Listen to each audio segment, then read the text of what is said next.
Steelers head coach Mike Tomlin handed down some bad news on Tuesday.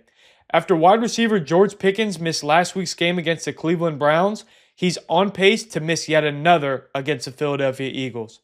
With Coach Tomlin saying that the hamstring injury is worse than originally estimated, the Steelers are likely to be without their star for 2 weeks in a row.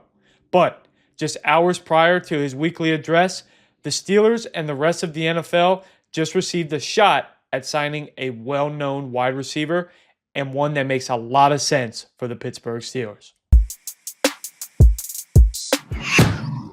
Hey everyone, Rob Gregson of A to Z Sports Pittsburgh, and we're going to discuss why signing wide receiver KJ Osborn makes a lot of sense for Pittsburgh. So, we obviously discussed that George Pickens is unlikely to play against the Philadelphia Eagles this Sunday. And obviously, coming off of the Cleveland Browns game, Russell Wilson got a lot of players involved. You had Scotty Miller making big catches, Mike Williams with a miraculous one-handed grab, and he spread the ball around to 8 different pass catchers.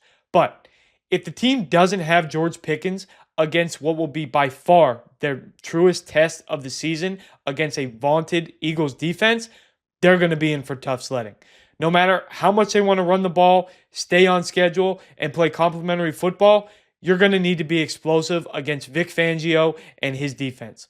And KJ Osborn is certainly not George Pickens, but we're talking about a player who has caught over 500 receiving yards before in his career, has a 7-touchdown season to his name, and while things didn't work out in New England, he was a very steady number 2 opposite Justin Jefferson during his time with the Minnesota Vikings. So look, is he going to be a big help this week? Maybe not.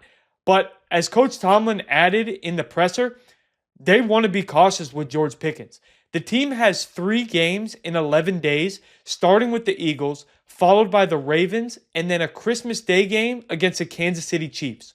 There is no way that the team is going to risk putting George Pickens in harm's way and potentially sacrificing him ahead of what they hope to be a deep playoff run. And if his hamstring injury doesn't get better soon, they're going to need as many reliable options on the perimeter as possible, meaning KJ Osborn makes a lot of sense for the black and gold.